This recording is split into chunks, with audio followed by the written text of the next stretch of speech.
couple of things before I introduce Wilson. If you are in the participant list with a name other than your full name, if you can enter that in, change your name on there. If you can't figure out how to do that, just put your name in the chat so that I can change it. I know some people, we've got either initials or you might be using somebody else's device or whatever, because there's some names on here that I'm not familiar with. So if you could do that for us, just so we have an accurate accounting of who was on here. It's not a meeting for credit, it's a meeting for personal growth, but we just like to see who's on here. So if you could do that, that would be great. We haven't had an off-season basketball webinar in quite a while, so we had been doing them pretty much bi-weekly and then took a little bit of a hiatus. And now that we're getting a little closer to what we hope is the start of the basketball season, Wilson Holland actually sent me an email a couple of weeks ago and asked if he could do a webinar for us this evening, which I'm always appreciative when people reach out to us and want to help with the training and education of officials. So Wilson asked if he could do the topic of screening, which you all saw in the email. Those of you who don't know Wilson, he of course is a Division I basketball referee on the men's side, but he has been actively involved with the NMOA for, gosh, longer than I have, I think, for quite some time. But he, even after he stopped working high school basketball, once he got into Division I heavily, he's always been on, clinician staffs for us and willing to help. He's on our referee educational forum staff and certainly believes in paying it forward and giving back to the association where he put his roots down. So Wilson, we appreciate that. And without further ado, I'm going to go ahead and turn it over to you, good sir. Dana, again, thank you. You are too kind. And I think me starting with the NMA, my success through those high school years and what helped me to continue that was a lot of the things that you implemented early on there in the office to try to make everyone better. And I'm sure we've been doing this for 20 plus years. I don't want to date ourselves, but every year you and now, you have Nate, you guys have continued to implement things that gives us officials an opportunity to improve. So welcome everyone. I hope everybody's staying safe and healthy. It's good to have you guys on a Monday night. Those of you guys that are missing your Monday night football game, Dana and I were just talking, our JV Cowboys played yesterday. They did okay. Bless their little hearts. We're always happy to provide you with any information. This webinar, this presentation is definitely going to be engaging and collaborative, interactive.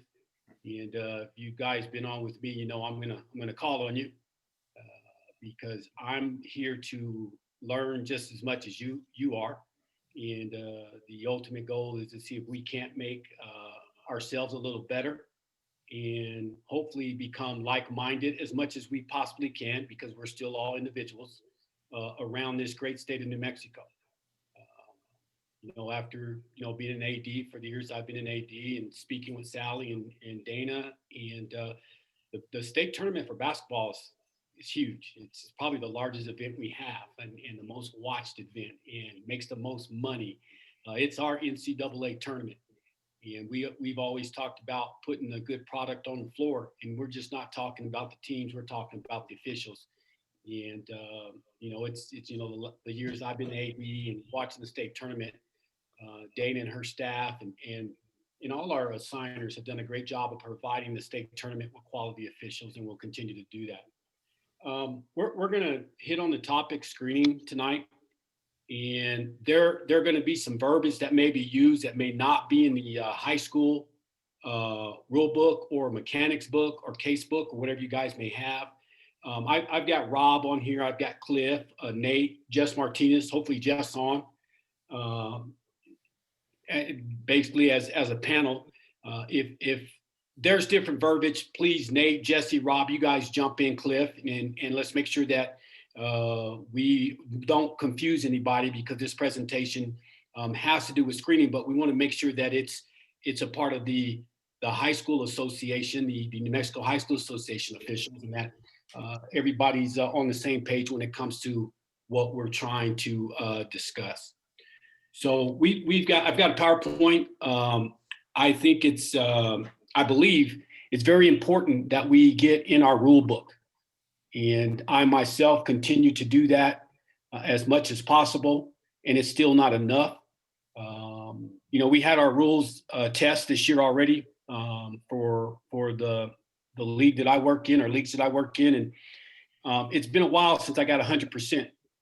I'm usually around a 96 or 94 because there's some trick question, or there's some question that ain't worded right, and I want to call Dana because that's like her expertise. And I'm like, they wrote this question wrong. I was happy to get 100 this year, and now people were calling on me, hey, let me get your test. So I felt like I was a smart kid in the class. But we have to get in our rule books, our mechanics books, and make sure that we have an understanding of what the rule, i.e. the guidelines, may say, so we can take that and model that and take that onto the court. So bear with me with the PowerPoint itself. We are going to have some video. Absolutely, we are. But again, we need to probably discuss some things within the rule book and the case book and mechanics book. So Nate, you got that disclaimer out there about where I got some. So just keep in mind, some of these folks, Jess, Wilson, they're working different levels. They have different guidelines and different rules, but remember, a lot of the presentation is going to be how to referee these plays, not so much what the rule is at the different levels. So keep in mind that if Wilson says something that you know is not in the high school rule book, that's okay. Listen to what he's actually explaining on how to officiate that play, and all will be good. Other than that, enjoy. And you want to start with the PowerPoint? No, go ahead and throw those, like we talked about today. Go ahead and throw those plays up there. All right. And we're just gonna what Nate's gonna do. Well, Nate, go ahead and explain what you're gonna do and what we're looking at right now. So we're gonna look at plays that pretty much none of these. The 10 clips that we're about to run through aren't plays that were called illegal screens, but they're discussion plays, positioning, setup, what we're looking for, who's going to call it, and Wilson will kind of break those down with, and he'll call on a few people to kind of go through those. But really, these 10 plays, we'll kind of just speed through them, and then we'll get to his presentation, just so that you have an idea of what, we're talking about and what we're looking for. So awesome.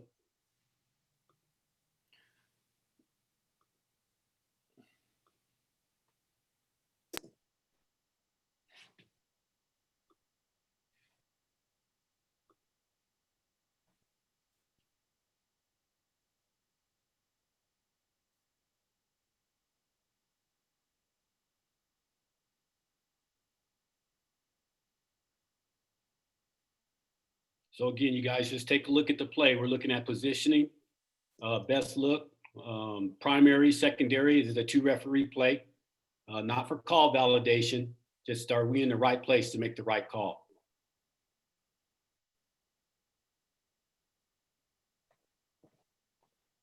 And Nate's just going to run through all 10 of them, and then we'll start our presentation, and we'll go back and break down some plays.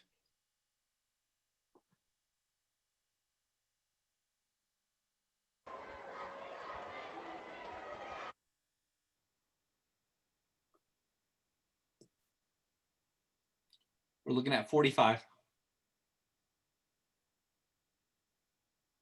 45 red.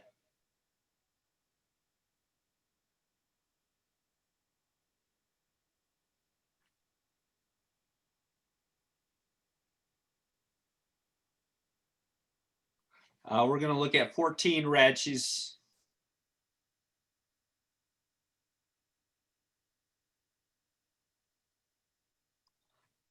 just keep some of these plays in your mind.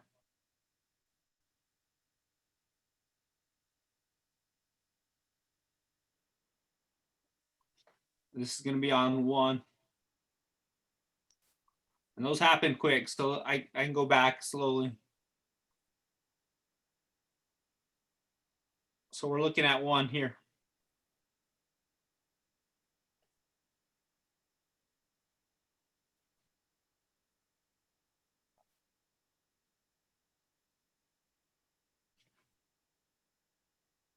In this play, we're going to look at the bottom right of the screen. Something Nate and I talked about today. I don't think we, all of us, including myself, when a post player becomes a screener on a drive to the basket, when they're clearing out, you know, we have to judge the legality of that. That's still a screen. Is the defender trying to get around to actually help on that, or they're just taking it?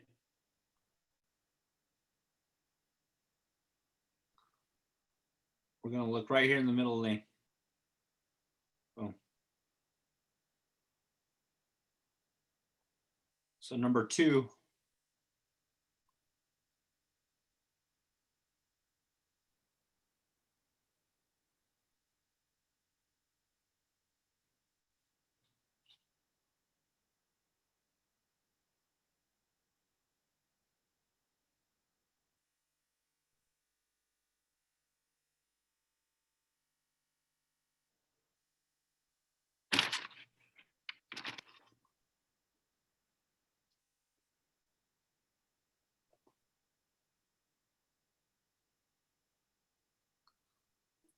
And this one's just multiple screens. There's a lot of screening action.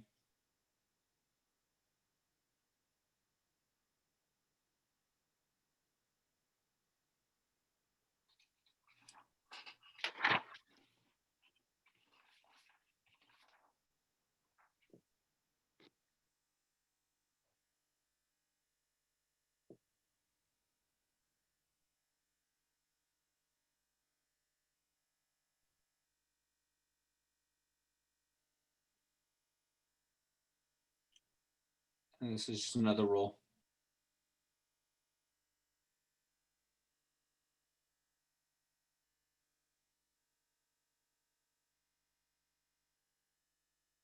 We're looking at 21 here.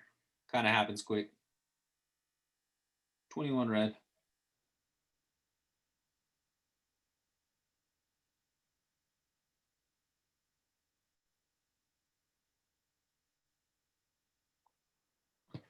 That's the 10, Wilson. All right, thanks. Let's get into PowerPoint. Yes, sir. Let me know when it's up.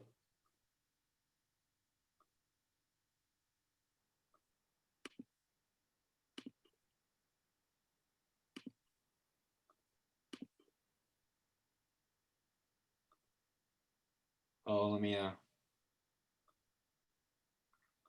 tech issues. Hold on. Stop. Spotlight. Screen. Boom.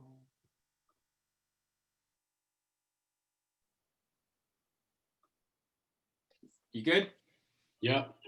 All right. Everybody see that? Okay, to start out with, verbiage wise, we want to, not only coaches, players, fans, your assigners, this is all about reducing physical play, illegal physical play. We want the game to be more fluent. We want people to be able to move throughout the floor without being hindered illegally.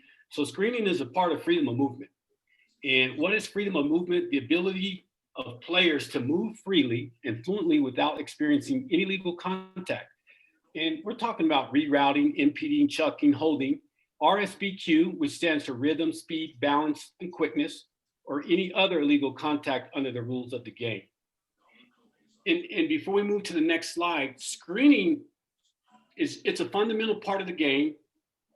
And as officials, we've got to study the principles, the guidelines of screening, so we can become consistently good or consistently correct when we're calling screens. And again, we all may have a different definition of consistent, but we want to be consistently correct. A lot of the times we're in our pre-games, and this is where we need to talk about some of these things. We're in our pre-game, we talk about, hey, let's go out there and be consistent. Yeah, we want to be consistently correct, not consistently incorrect. And I think that's worth noting. When we blow our whistles, from the data that we have from the league that I work in, and I think I've given you guys this stat before, we are 93% accurate in the leagues that I work. When we don't blow our whistle, we're only 46% correct. So the teaching point there is, see a foul, call it. What separates good officials and great officials is how do we referee that gray area?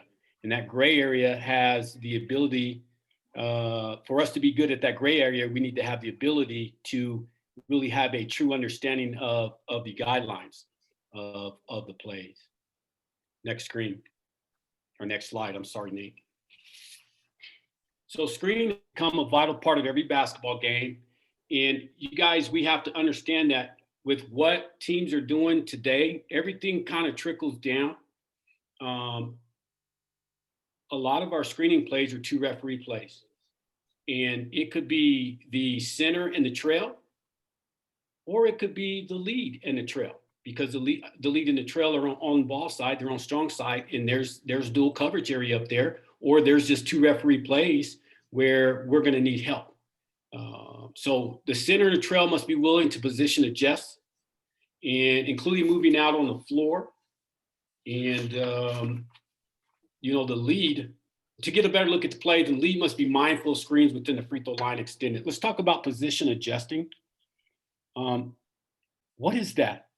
Well, it's putting yourself in a position to assist your partner or the crew, and also to assist you, but not only on plays in your primary, but also plays in your secondary.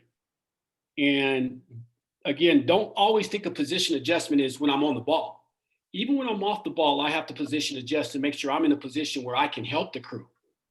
We're not talking rotation or anything to put the crew in the best position, but position adjust so I'm available when we have a 2 referee play.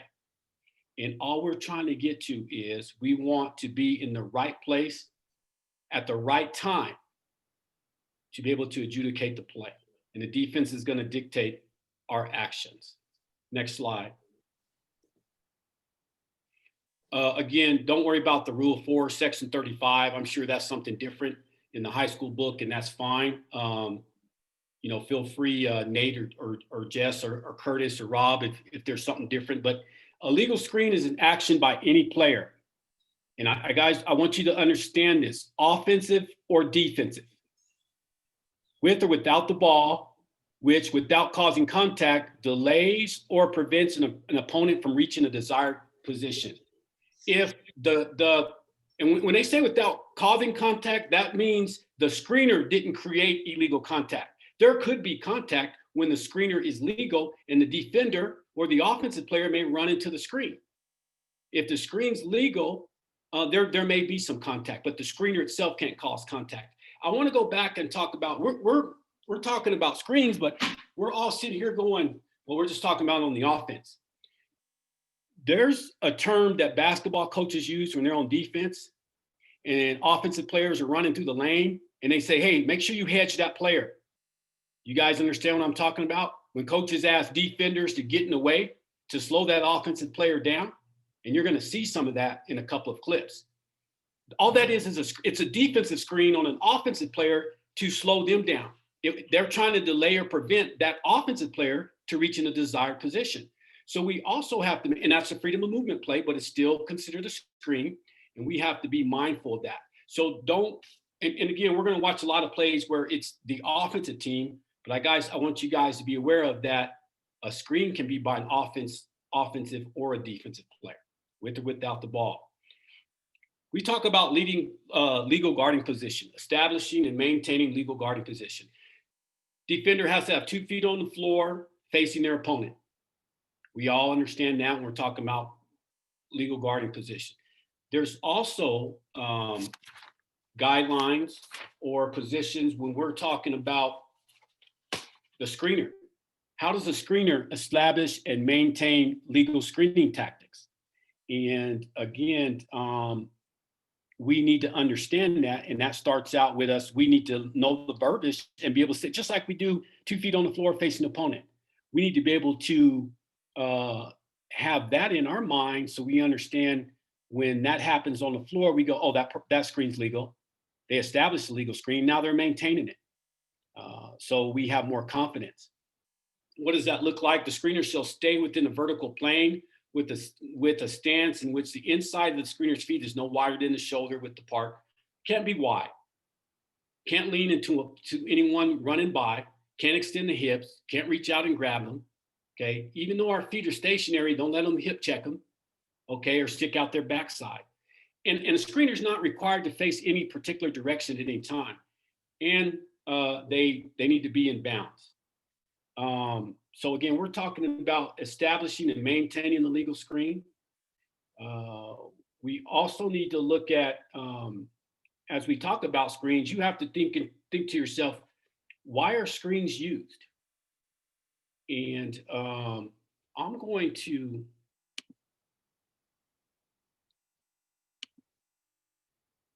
call on somebody. Alika, are you there?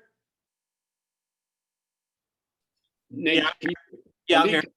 Can you tell the everybody on the Zoom call why do teams use screens? To free up the ball handler. Absolutely. And who else do they want to free up when we're talking off-ball screens? The shooter. Right. Offensive players. Absolutely. And we need to have an understanding of during a pregame, or if we had that team before, this team may have a really good shooter that they're trying to free up all the time. So they're going to set a lot of screens for him, right? We talk about protecting the shooter. Oh, and we know, okay, we're going into this game. It's Las Cruces High and Hobbs. Las Cruces High has a heck of a shooter. They're going to run him off 5 screens so he can get the ball or she can get the ball and shoot it. We're going to protect that shooter because they're good. Well, along within our pregame saying we've got to protect Alika because he's McDonald's All-American, we've also have to tell ourselves that we also have to make sure that those screens are legit, make sure those screens are legal. So knowing who's the best shooter, because we want to protect that shooter, but we also want to make sure that the defense is not put at an unfair advantage because we're letting the offensive team set illegal screens and freeing. The worst thing you can do is free up a shooter who hits a 3 and we miss 2 illegal screens while that shooter ran through. And you can think back to you guys that do watch the NBA. I don't watch much of it, but when Curry's running around trying to get free, without the ball, or back in the day when Miller was running around trying to get free and he's coming off picks. So we have to have a understanding of that and have an understanding of what they're trying to do. Next slide. Nate, there, thank you. So a player shall not cause contact by setting the screens outside the visual field of a stationary opponent that does not allow this opponent a normal step to move. And again, all of these are going to be what a player shall not do. And I want to call on, and I did read the first one, but I'm going to go back. Curtis Vigil, are you there? Yes, sir. Curtis. Yes, sir. Can you run through this slide that I have? Go through the slide and then provide us with your input and your opinion on what this slide is actually discussing on each sentence. Absolutely, Wilson. So first verbiage up top, a player shall not cause contact by setting a screen outside the visual field of a stationary opponent that does not allow this opponent a normal step to move. B, make contact with the opponent when setting a screen within the visual field of that opponent. C, take a position so close to a moving opponent that this opponent cannot avoid contact by stopping and or changing direction. So this section right here, Article 3, a player shall not cause contact by setting a screen outside the visual field. So understand, and I'll kind of take it back a little further as I'm taking notes, Wilson, as you're talking. What we have to understand as referees, and the first slide that we saw is screen number 1 is positioning. I think that's Mark Salasad who's on that play. You know, he's in great position. We have to understand coming down the floor, we have to have a big picture mentality. And where I get that from is Chris Rastatter. Chris Rastatter states that a lot, and I heard that way back when I went to one of his camps. But if we understand big picture mentality, and the idea for us for big picture is to see the entire play, to be able to see the next play. And so this Article 3 and A, B, and C, you have to understand what the players are going to do on that next play. And if you understand what that screener is going to do on an off-ball play, you can, in your mind, start creating a visual for yourself to say, okay, white 32 is going to screen for the shooter. You have to understand that he has to give that opponent a step to be able to avoid that contact. So when you're behind a defender, you cannot be so close that it causes that contact to free up the shooter. So that, in my mind, is what Article 3 and A, B, and C are expressing to us right there. Curtis, can I take you back to the Article 3A? Yeah. Cause contact by setting a screen outside the visual field of a stationary opponent. We're talking about a blind screen, correct? That's correct. Would that be what this is? Yeah. So we're talking about a blind screen, as Curtis was talking about, what we need to do that does not allow his opponent a normal step to move. So someone asked earlier before we even got on talking about how many steps they get, or do they have to stop and or turn and or change direction. So again, cause contact by setting the screen outside the visual field of a stationary opponent that does not allow this opponent a normal step to move. Visualize that, as Curtis said. And then B, make contact with the opponent when setting the screen within the visual field. So we can't, when we're setting the screen, if I'm setting the screen on Brad Burgess, I can't walk up and make contact with Brad. Whether he's looking at me or not, I can't come up and make contact. I have to come up short of contact, but I can't come up and create contact. And I ask yourself this question. Every time we referee, we're talking about referee the defender. You know, we always say, what did the defender do? You need to ask yourself also, when we talk about screening, who's responsible for creating the contact? Who's the contact initiator? And we have to make sure that we have an understanding that. So as you're on the floor, you're like, what did the defender do? When you're talking about screening, who created that contact? So, sorry. Go ahead, Curtis, continue. No, just real quick, and I wanted to address the section B that you were just talking about. If you remember play number 3, and I think it was number 10 for Red, and I'm not quite sure who that team was. If you're aware of that movement and that action, what number 10 was doing for Red was actually taking herself into the defender and walking through the players. And she did that 3 times. And there's a question on here from Carissa and Martina. As far as how do you see what is coming? As referees, when we're coming down the floor in those first possessions of the game, we have to understand what the offense and defense is doing.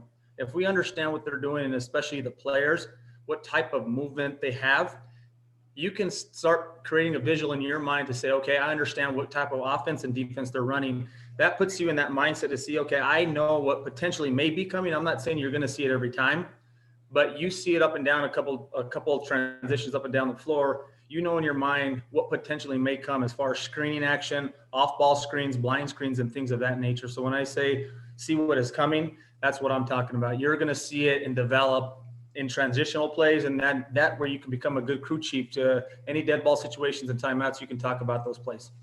Thanks, Curtis. Hey, I'm going to have someone jump on Article 4. Brad Burgess, are you there, Brad? Yes, Wilson. Article 4, go ahead and read that and then explain that to us if you don't mind.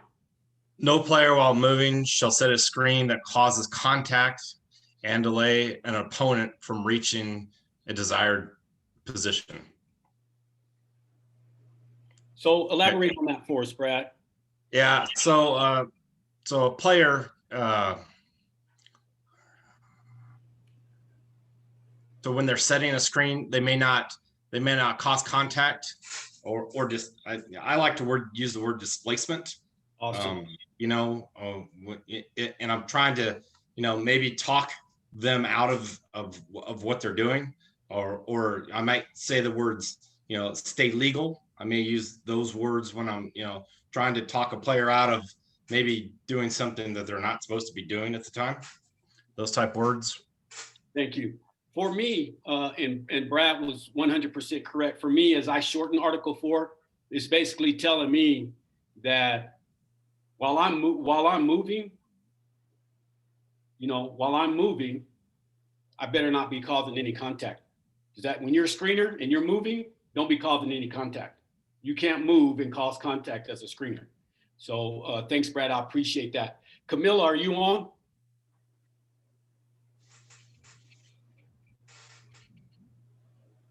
Yeah, I'm on. All right. Article 5, read that and discuss that and elaborate on that for us. When opponents are moving in exactly the same path and direction, one behind the other, and the screener slows down or stops and contact results, the trailing player shall be responsible for such contact. When does something like that happen? I'm sorry, what? When does something like that actually happen? If you think about it. Screener slows down. Is it when a screen is set on a player and to free the offense, and that offense is using the screen and the player trailing behind them maybe trips them? Absolutely, that's one.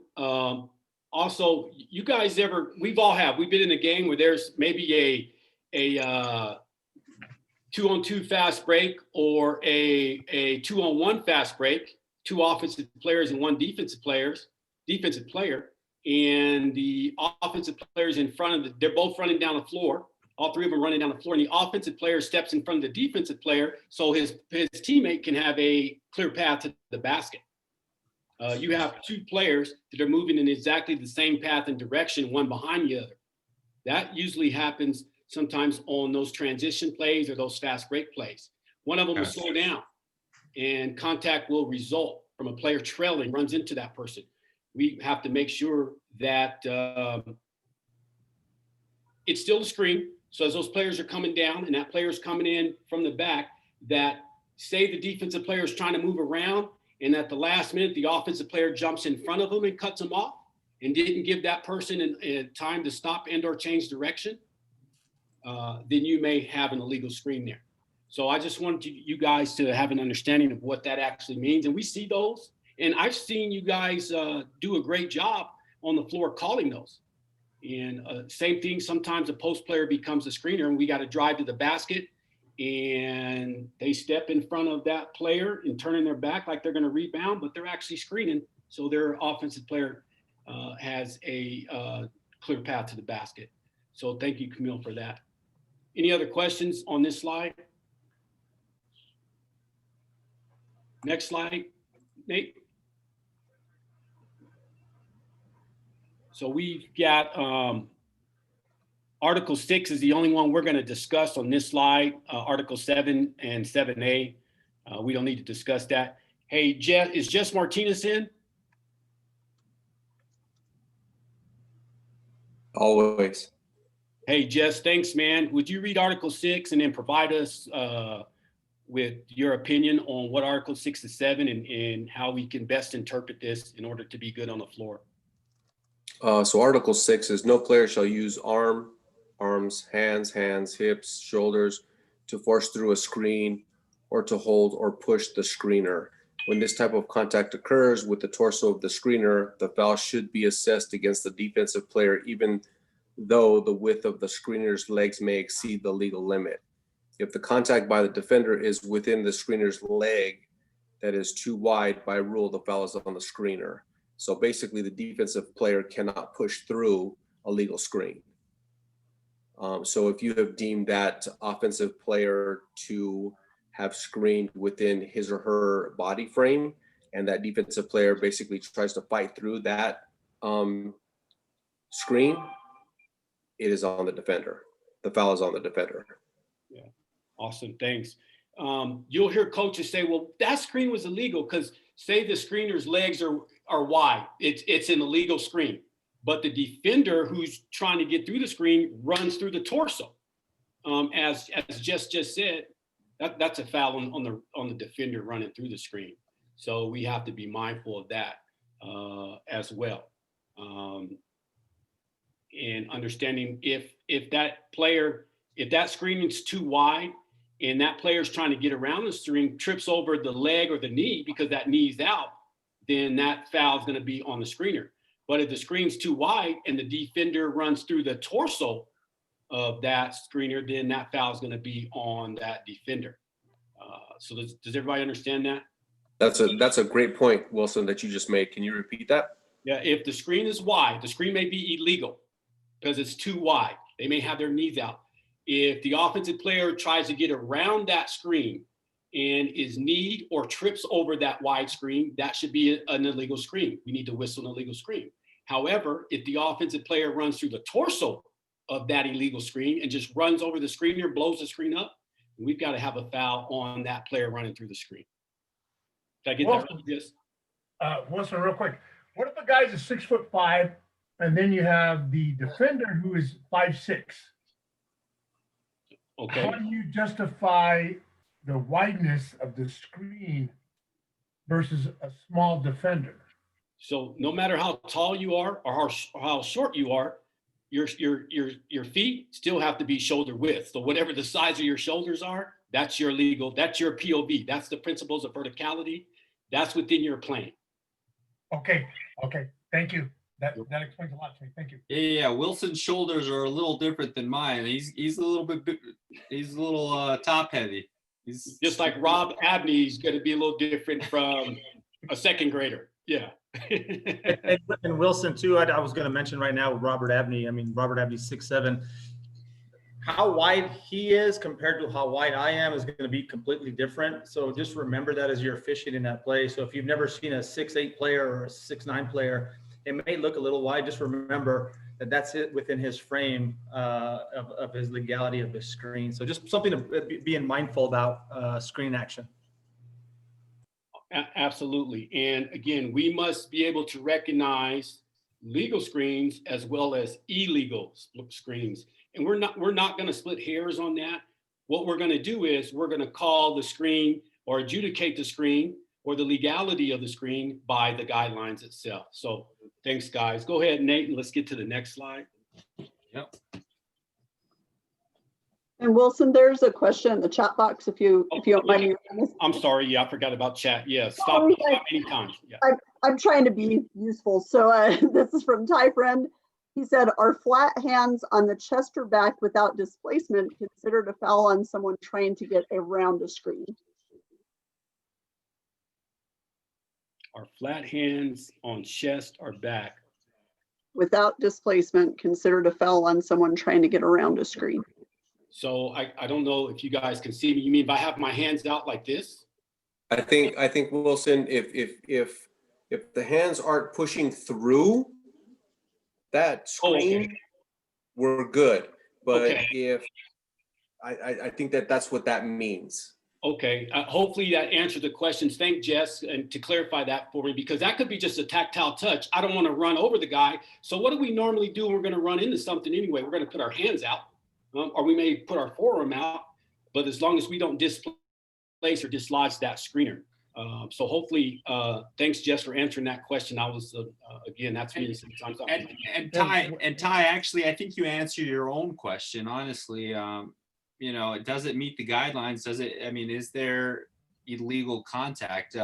Nowhere in the guidelines do we talk about flat hands on the chest or a back during a screen. And at that point, you know, unless they're displacing or they're pushing or, you know, then at that point, we don't have illegal contact. So we can pass on that. There's one other issue there. And that is, just remember that a player can take defensive action if they're about to be in contact or possibly be injured. So let's say that the player is setting a legal screen and that the defender is chasing the ball carrier and there's going to be imminent contact with a screener who's in legal position, and that screener puts his hands up in order to protect himself. Great point. Then, you know, you're going to have to judge that play overall, and that's probably going to be either a no call if there's no contact, or it's going to go against the defended player.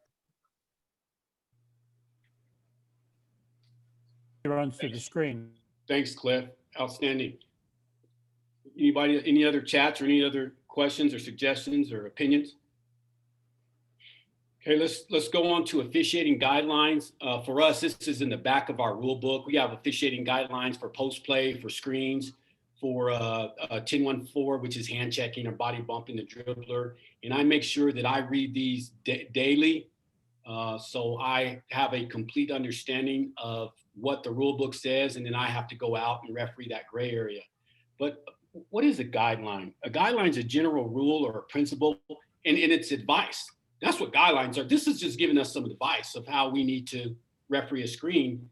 It just happens to be within the rule book. And then we need to also ask ourselves, why are guidelines important?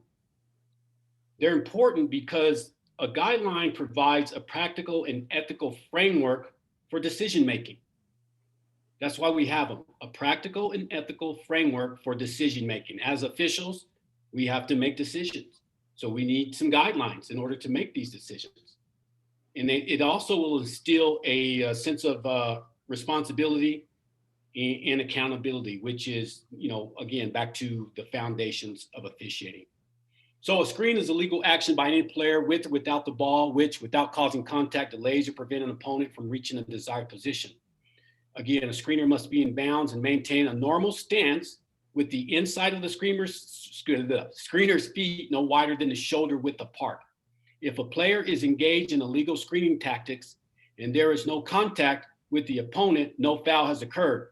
That's a new one for me. So I'm in this game. I'm on the table side, and we all had coaches are like constantly talking to us all the time. I had a player set a screen. The defender's running around it. The player sticks his butt out, and there's no contact. And the coach yells at me and says, "Wilson, that's an illegal screen." And I'm like, "Well, there's no," and I'm like, "Did I miss something?" He caught me off guard because there was clearly no contact. And I'm thinking to myself, "Well, coach, was there contact?" He goes, "No, but he still can't stick his butt out." So that ended that conversation right there, because obviously him and I are on two different pages. So I just ran down the floor. But again, there needs to be some contact. Just as something's illegal, there's got to be some type of contact to constitute a foul. So Nate, go ahead and go to the next slide. And Wilson, there was one other chat question. What part of that rule applies to fouls when a player is rolling to the basket? And this is from Jessica Dooley. So we're gonna show some plays like that. So we may have, and you've got to think of it like this. We're talking about the screen and roll. Man, tough plays. And so we have a screener, okay, and all of a sudden he sets a good screen and then he rolls to the basket. Normally, what you may get is you have to decide now, when I'm rolling to the basket and I roll in front of that player that was chasing his offensive player, chasing the person he was guarding, are they still trying to get around and get to a desired position to guard that person, and then I just roll into them and knock them off their path? That's an illegal screen.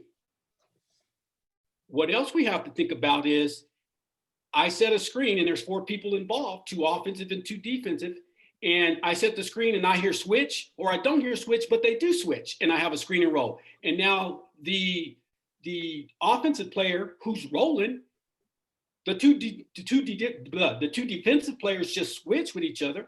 Now we just have a switch. So again, we have to be mindful of, is that defender who was chasing, is he still trying to get underneath that screen and go pick up his man, or is he just going to switch? So hopefully, Dana, I hope that answered the question. Hey, Wilson, you said there's going to be some clips of those? Yes, yeah, definitely. Perfect. Yeah. Perfect, because this is probably one of the hardest types that you will have to referee, and you have to determine what Wilson said is, did he take out that defender from going around that offensive screen to prevent them from, keeping on point with who their primary person was. Yeah. And Jessica, did that answer your question?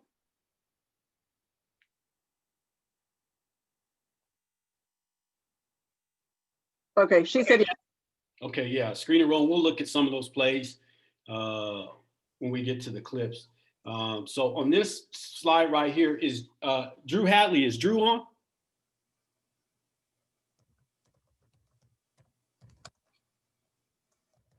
Was. Oh, Drew left us. No, I think he's still on. He's off now.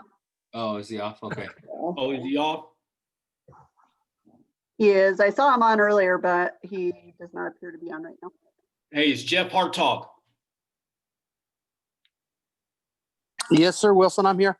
Hey, Jeff, good to have you, brother. Go ahead and go through this slide for me. One, it should be 1, 2, and 3, but I sorry, I did a misprint there. No problem.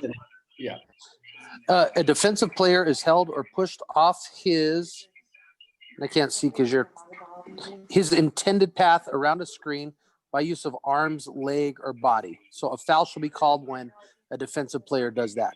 So this would be like a defensive player is trying to get around a screen, and he's going to use arms, leg, or body to push that screener out of the way to get to his desired position. So we're going to want to call a foul on the defensive player there.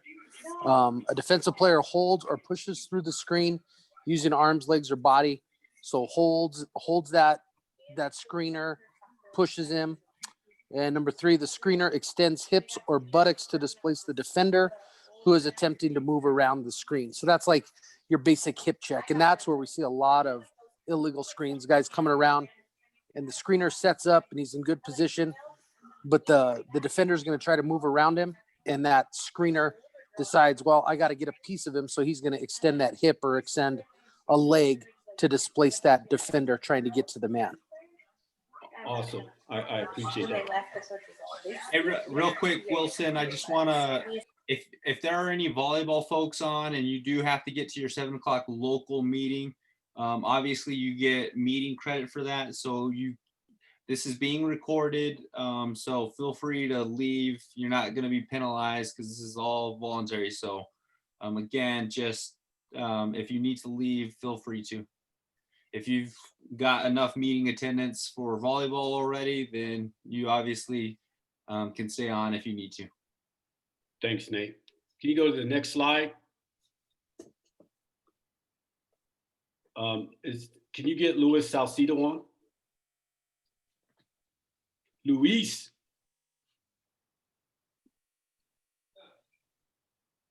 Luis, are you on?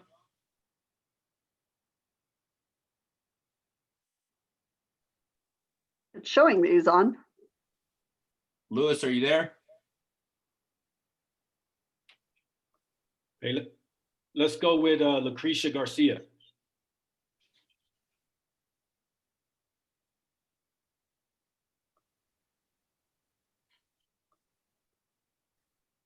No Lucretia? No. Rebecca?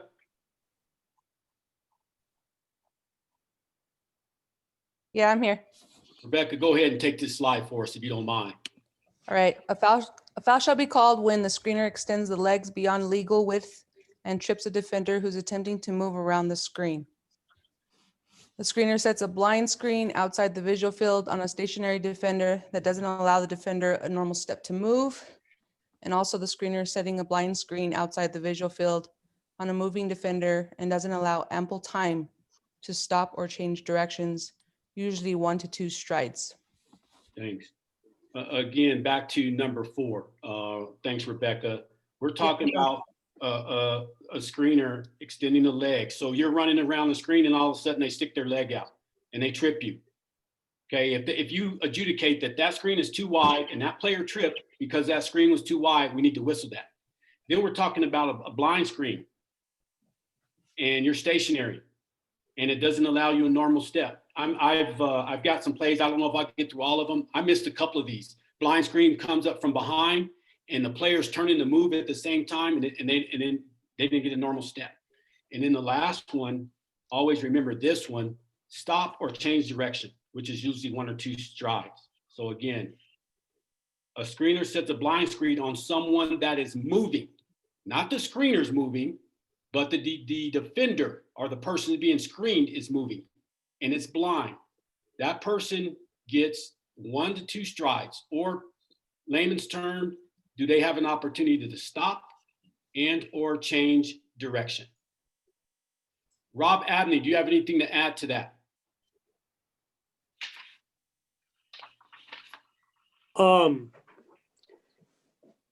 So I think that one of the big things when I see this is just remembering when that screener is setting a blind screen on, you know, on a lot of these pick and rolls, you have defenders that are moving, okay? And most of the time what you're going to have if you have a moving defender is you have a screener who is still moving. The screeners do not get themselves in a stationary position before setting that screen. And the other is that, you know, a lot of times the defensive player will tell you a little bit about that type of screen and whether it's legal just by how they react to the contact from the screen and where that contact occurs on their body and on the screener's body. Thank you.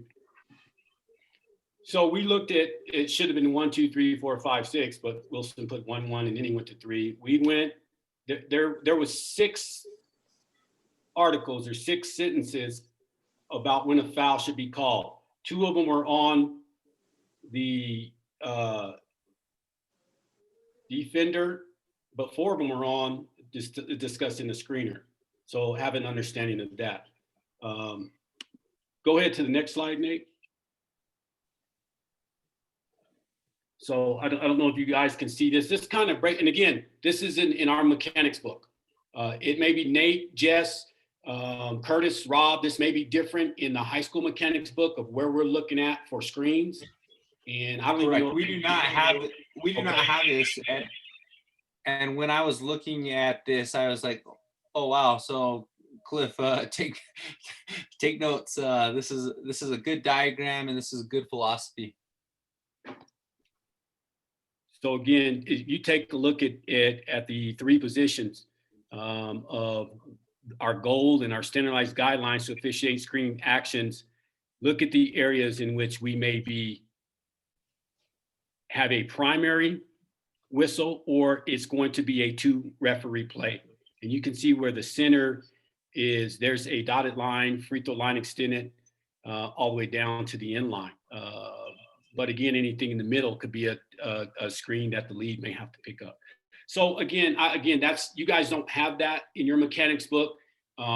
Take a look at it. You know, we have all our assigners, you know, Cliff and David Osuna, and Fabian and Mike and Tony. I'm sure at some point in time, again, we're just going to referee plays within our primary, so you can actually go back to your primary areas of coverage that it's in your handbook or your guidelines and take a look at those. This kind of simplifies it for us because I think you really have to divide the floor up like this when we're talking about screening because so many of them are 2 referee plays. Any comments on this slide right here? No, like I said, this is officials, anybody that's new, these are not in our guidelines. This is not in our manual, but this is definitely something philosophically that you can use to referee. It's okay. Yeah. Next slide. Wilson, I have a question, Wilson. Yes. Hey, so this is Doug. On these 2 referee plays, especially on a high ball, high screen, if the defender on A1, the ball handler, is playing loose defense and there's more than a 6-foot gap between the 2, so it's not real competitive, but that high screen comes up, is it still possible that this is just a single referee play where he can referee that high screen if there's not that close, tight, competitive matchup? That is correct, Doug. That's a great point to bring up. Absolutely. Again, to be real good at this game, we're going to have to referee more than 2 players.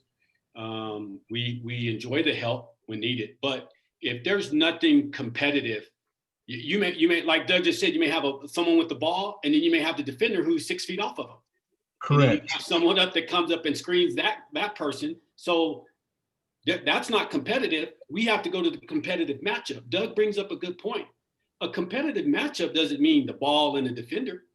It just could mean two other players who are about to, they're suspect or something illegal may occur, and we have to refocus on that.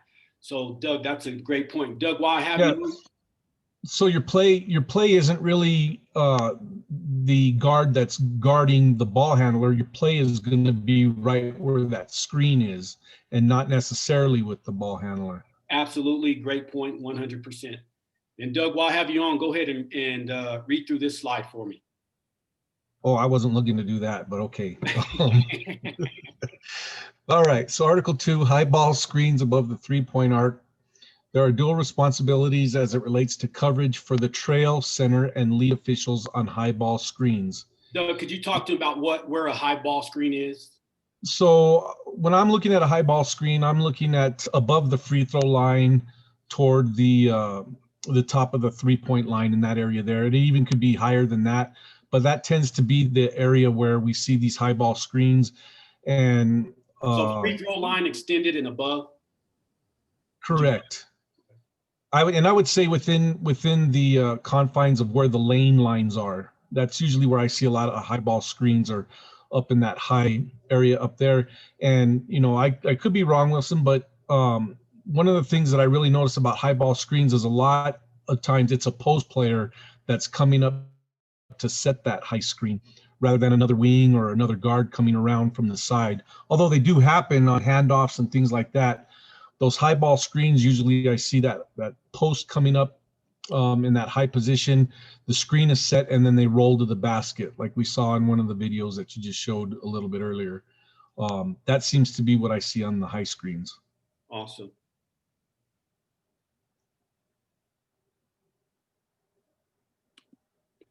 So as we talk about the trail official, when we're talking about high ball screens above the three-point arc, what is the trail responsible for? So the trail official is responsible for the primary defender on the ball. The secondary responsibility on the legality of the screener. If, like Doug says, we have to consider where the competitive matchup may be. There may or may not be a competitive matchup on the ball, but our secondary responsibility needs to be on the legality of the screener. And we need to be in a position to see all four players, to see on the ball and the legality of the screen, and be willing to move out on the floor to obtain a better angle. And then let's talk about the center position. The center is responsible for the screener and the screener's defender first. And I have a diagram, I'll show you what that actually looks like. Secondary responsibility on the ball. And again, now we're talking about two referee plays. Look for holding, pushing by the defender on the screener, and then assess the legality of the screener. So do you see the two differences between the trail and the center's responsibility on high ball screens? And again, Nate talked about philosophies. For us, this is what we do in the league that I work. And we have to make a position adjustment if necessary to assess the legality. Don't be afraid to move on the floor to get a better angle. That means I have to move onto the floor because, as Doug said, it may be above that three-point line, right in front of the trail, but maybe at the top of the key. So I have to step out on the floor. And now the lead, responsible for the post action and secondary responsibility for defender and the ball. Next slide. One thing, Wilson, if you think about that for a second, it's common sense, because the trail is going to be able to see the top of that screen, and C is going to get anything on the back side that normally the trail would not be able to see. The holding and the pushing, all that stuff on the backside, probably trail is not going to be able to see that, where you're going to get help from C. Does that make sense? Absolutely. Hey, is Jess, are you still there, brother? I'm here. Go ahead and discuss this diagram for us as we do the top to bottom and bottom to top when we're looking at a high ball screen. Give them the ABC concept and the CBA, or 1, 2, 3, 4, 4, 3, 2, 1, whatever you may use to help out on a high ball screen. That, from my perspective, that's way too complicated. Oh, right. I mean, look, it's, bottom line is what Cliff said is C's responsible for the backside, and everybody has primary areas of responsibility. And if you know your primary areas of responsibility, if you have a offensive player or a defensive player coming from your primary area to set a screen, that is who you focus on. And when Wilson's talking about two referee play, just like Cliff said, and specifically to this diagram, C is responsible for everything on the backside. T is responsible for everything on the front side. Doug brought up a great point about competitive or non-competitive. If it's a competitive matchup, then you're focused on those two players. If it's a non-competitive matchup, you have the ability to expand your vision a little bit and see what's coming from the backside. So, for me, I'm looking at 1-1. To me, that's competitive. C's helping on the bottom one. T is concentrating on the top two. And, you go down from there. CBA, ABC, however you want to distinguish this diagram, you distinguish it from your perspective. My philosophy is my philosophy, Wilson's philosophy is Wilson's philosophy. You just have to figure out how you want to referee this play. Absolutely. I appreciate that. Again, Jesse was right. You can see where the trail obviously has the ball. So the trail is going to go, as we just talked in the previous slide, Jesse said front side, or we can go top to bottom. So the trail has a competitive matchup. He has the ball and he has the defender. So the trail has to referee that ball and that defender. Now the center is going to help out on that screener coming up to screen that defender if necessary. And I'm not saying everybody, we're all pretty good referees with everything that's going on now with all the training and the stuff we have. This diagram just illustrates it's a 2-referee play, and the center needs to referee the backside, as Jesse alluded to, or the defender that's coming up the screener trying to come up and screen that primary defender. So pre-game this stuff, have an understanding of what everyone's looking at, and something this close to the center of the floor that's high, it certainly can be a 2-referee play. But make sure you referee the front side or the back side or the top side or the bottom side, whatever your philosophy may be, and there's no guesses on that. So one other thing on that, Wilson, if you notice the diagram, it shows arrows either going high or low for both center and trail. And the point on that screen was, don't be afraid to get on the floor and get an open look at the play. If you're stuck on the sideline and you can't see, get on the floor, adjust your position, and get to where you need to get to referee, be it the front side or the back side, it doesn't matter. Don't be afraid to get on the floor. Curtis, I see your comment. Go ahead and comment on that, Curtis V. Hill, about not officiating the same players. Well, it just goes back to pre-gaming and 2-referee plays, and there's different scenarios that occur that are 2-referee plays. But for this instance, and you guys alluded to it already, different philosophies on how you guys want to communicate it, but ABCD and DCBA. I think the biggest thing for this play is ensuring that we know what the action area is. So your first action area is going to be your trail of 1-on-1, white 1, black 1. The next action area is going to be the screen. That action area is going to be picked up by the center official. The next play that's going to happen is going to be 5-on-1. So it's going to be black 5 on white 1. That's the next action area that's going to occur. We want to make sure that center's not officiating that play too quickly, and trail has that play. So trying to understand what action area is occurring, and we're not on the same play. So that's a pregame that we want to make sure that we understand as we're going through, working with different partners. Yeah, there's a complexity within this play when you have multiple defenders or you have multiple players within the area of the ball, which it's all competitive. You have a 4 or 5 players that are all in proximity of each other, where there can be some illegal contact. So we have to be mindful of that. Go ahead, Nate. Next slide.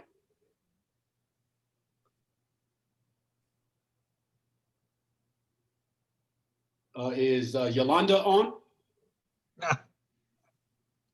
No, Yolanda. I'm here. Hey, Yoli, what's happening, my friend? Hey, Wilson, how are you? I'm doing well. I know you coach basketball for a long time, so walk us through this slide and discuss it with us right here. It's all yours. Okay, screens at the elbow. There are dual responsibilities that relates to coverage for the trail, center, and lead officials on high ball screens. Let me get my glasses. Hold on. Here, I'll get mine. Okay. Yoli. Yalla. All right. Lead official, B, ball side. 2, responsible for the screener and the screener's defender. 3, look for holding, pushing by the defender on the screener, and then assess the legality of the screener. Number 4, it is not recommended that the lead official officiate players higher than the free throw line extended. B, trail official, officiate the primary defender on the ball. 2, secondary responsibility on the legality of the screener.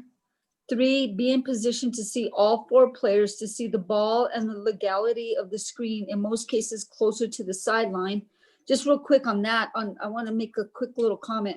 One thing that somebody taught me on that, on B number 3, because usually those players are going to land up right on top of you. I mean, it's hard. Before you know it, all these, you've got 4 players on top of you. If you're able to see those players coming up, you can take a step back so you can get a wider angle at that, and you're able to referee those 4 players. So just something that was taught to me, I think it was at a camp. It might have even been by you, Wilson. I can't remember, but somebody gave me that little hint. When you see all those players coming up, take a step back. Real quick, C, center official, officiate the action in the post. 2, if no post action, assist on the screen action. So basically, if there's nothing in your primary area, go to your secondary and help with coverage. 3, if screen happens on the weak side, then center is responsible for the screening action. So basically, weak side, you would probably see a backside screen. 4, if a blind screen comes from the post, I can't see, can you move it up? The center must, I can't see the rest of it because The center must pick up the screener to assure the legality of the screen. Correct. Thanks. So Keep going. yeah, just Lee, just you talked about it earlier. Usually you're going to see these type of plays early in the game, and if you recognize it as the lead official, if you don't have anything in your primary area, if they're all setting high screens, you don't have anything to officiate. So you can help with any backside screens, usually on the free throw line or the elbows. A lot of coaches like to set screens on elbows because it's easier to teach kids how to get to an elbow and set a legal screen off of the elbow. Trail official, again, you're probably going to see these plays in the first 2 minutes of a game, and you can tell who's coming to set a screen. Doug mentioned that it's usually a post player. They want to basically bring a post player up to get a mismatch. That way, if they switch on the screen, then you have a little on the big, and the big can post up. Center official, you've got everything in that paint. Everything in that paint that's coming maybe to you or away from you. If it's going away, you probably picked up that screener and that defender. That's going to be your play. Thank you. Yolanda brought up a great point, and I'm sure everyone else has an understanding of it. She talked about early in the game. Man, if we have illegal screens occurring early in the game and we're not calling them, I'm going to tell you right now, and Jess can tell you, and Curtis can tell you, and Rob and Cliff, David, Steve Burrell, everybody that's been refereeing for a while. If we're not getting those screens early in the game, they're not going to get any better. So we need to make sure that if there's an illegal screen early in the game, that we get that, so everybody has an understanding of that's not going to happen in this game. That screen's illegal and we're going to hit those. But if you try to talk players out of illegal screens at the beginning of the game, and then you get near the end and you haven't called one, and all of a sudden we're trying to hit them with 2 minutes left at the end of the game, you're going to have some issues. So any major officiating concern or POE, point of emphasis, if you see that happen early in the game, that whistle will set the tone of these are illegal and this is how we're going to hit that this game. So you guys need to make the adjustment. Blow the whistle, the players will adjust. So next slide. And you have to have a corporate memory also. Yeah. If Wilson's going to call that, then I've got to call that. And Curtis has got to call that. We've got to call it the same way so we're consistent. And again, we want to be consistent, and we want to be correct. And someone asked again, what is consistent? And for you newer officials that are just coming in or just starting, your play recall is going to be your biggest asset when it comes to officiating. The more you can remember plays and types of fouls and things that happen in the game, your ability to stay consistent throughout the game is going to improve. So if I had any suggestion to any of you first or second year officials that are starting, work on your play recall. That's going to be huge for your future. Great point, Nate. Cliff, again, my thought process is always last play recall or play. I use last play recall. And younger officials, remember this, play recall doesn't mean that we had a whistle. There could have been a play where we didn't have a whistle because it was just incidental. And we have to make sure that we understand that play, that screen was incidental, and we come down the other end of the floor, or it's 2 minutes later. That other play is incidental. We need to have a play recall. So those are great points. This slide right here just talks about, just shows you what we were talking about earlier. But I want to give you guys a little definition of consistent. Acting or doing it in the same way over time. And I mean, for us as officiating correctly, over time. That means during the entire game, not I was consistent the first quarter, but not the fourth quarter. And also another part of that definition is especially so to be fair or accurate. Fair and accurate. That means for both teams, and we want to be correct. So again, consistency is over time, and we want to be, I want to blow my whistle and I want to be 95% correct. When I don't blow my whistle, I want to be 95% correct. So next slide.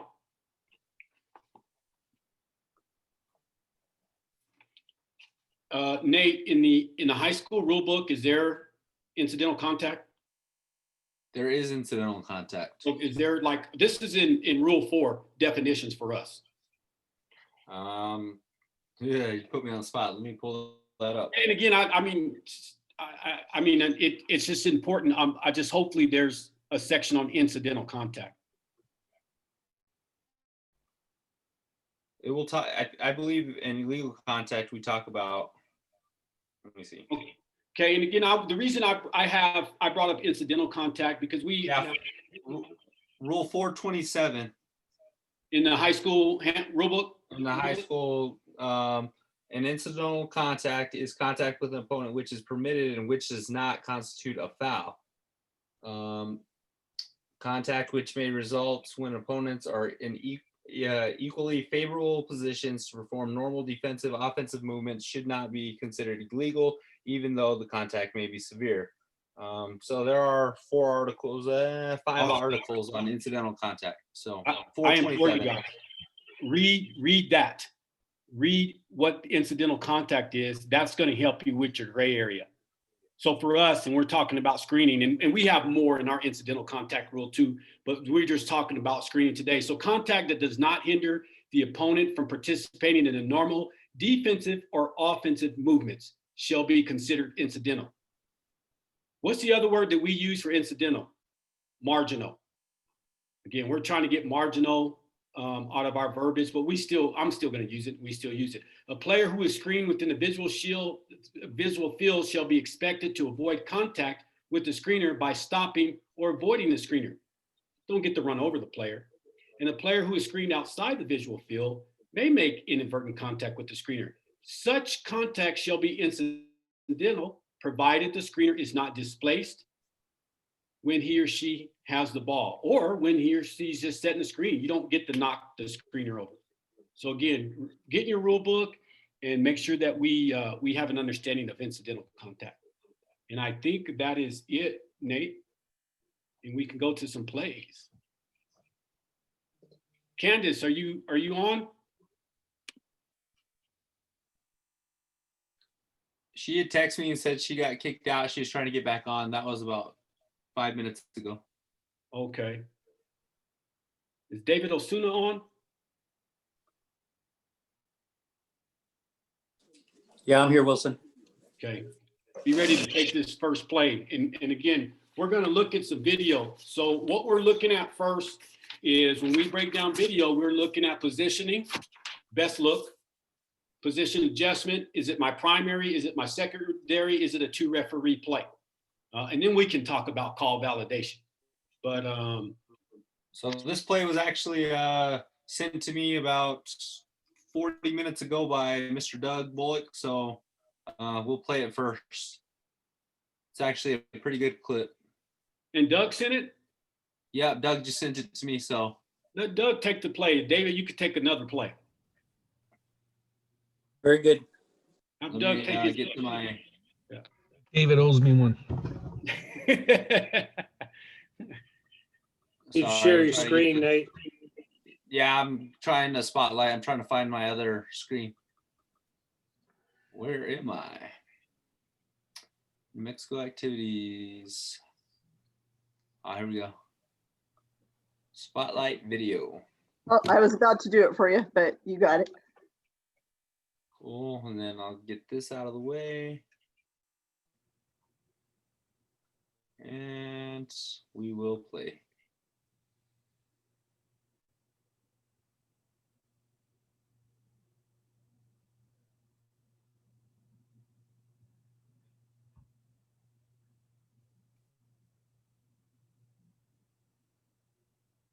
So freeze it right there. Doug, walk us through this play. All right. So this was a steal on a transition. We have a double we have a double whistle because we have 2 fouls that occur almost simultaneously. Number 11, blue, is driving to the basket, and his other player comes over and sets a screen on the drive. Now, we talked about this just a little while ago, Wilson, on drives to the basket, and then a screen comes in during that drive. We have to look at who's legal. Now, as officials, what are we looking at on this play right here? We're watching the drive to the basket. Our lead is transitioning over at this very exact moment because this is where the ball is. So who should the lead be looking at? The white lead should be looking at his players that are there in the lane, all right? And even though he's coming across the paint, he should still have his eyes at those 2 players that are in the paint. However, this is where we kind of get in a little bit of a confusing situation because that player comes and sets the screen right there on the player that's driving to the basket. So now, who's got a good look at that? Is our C, our soon-to-be C, over at tableside? Does he have a look at that? Should he be watching that side right there, or should our lead have eyes on this screener as he's coming up to set this pick? Nate, can you start it from the beginning? Okay, right there. Stop. Look where the ball is. So the ball's right in the middle of the court. As the lead, if I'm already down there on the baseline, whoa. If I'm the lead, we're talking about positioning. I should be already in the closed down position. Would everybody agree? Yes. Okay, run it some more. Slow-mo. Stop. Okay, one more, get to the pass. So the lead wasn't already in closed down position. They're just getting to closed down position at that first pass. So this right here puts us in a precarious situation. We are not in the best position to referee this play that's going to happen, which is a crazy play. It's actually fun to watch.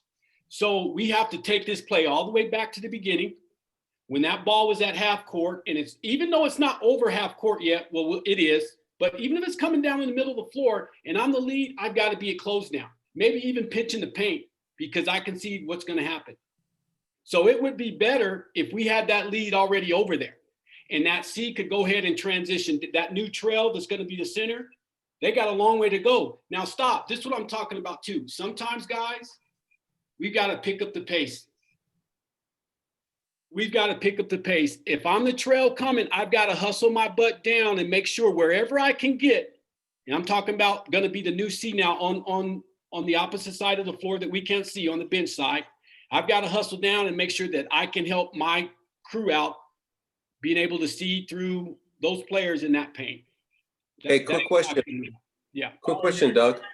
Yeah. Was this a fast break or was this a steal? So this was a steal. So Valley, which is in white, they were passing the ball up court to those two players right there, and Del Norte stole the ball coming back to the basket. So it was a steal. Okay, so it wasn't a fast break. So that might change a little bit in terms of what Wilson was saying. I'm not 100% sure because we don't see anything beforehand. But if it is a steal, take it for what it's worth, really. Great point. And again, all I'm saying is we may need to pick up the pace a little bit at whatever position we at to make sure that we can get in a pretty good position to see the play. So go ahead. And the way that I see this, honestly, is in this play, as the center, their primary defender is, and you can't see the number, but I've got the cursor. There you go. Okay, there's the primary defender. So center is focusing on trips, hold, push on this primary defender. Lead is going to extend out of primary to help with this secondary defender. In this case, it's an offensive player, right? So we're looking for defensive players, but this is really the only action that lead's going to need to help with. So we talk about picking up secondary defenders as the lead. In this play, does lead help with this, even though it's an offensive player? Man, this is a tough play. Tough play. And great points. Doug, go ahead and finish up for us and tell us what you guys did. So what we had here was, and I'll tell you right now that that screener came and surprised the hell out of me, because like Nate said, I was watching that primary defender to see if there was any push or bumps as he was driving to the basket. So to see that screener there just shocked me. And of course our lead, which was Steve, he's looking at the ball handler going up, and that secondary defender in the lane with his hands up. That's what he was focused on. So in my view, the play was the first foul, which was the screener. And we've got bodies all over the floor. Right or wrong, we got to put a whistle on this. Somehow, somewhere, there's got to be a whistle on this. So I came up with the decision that the foul was on the screener.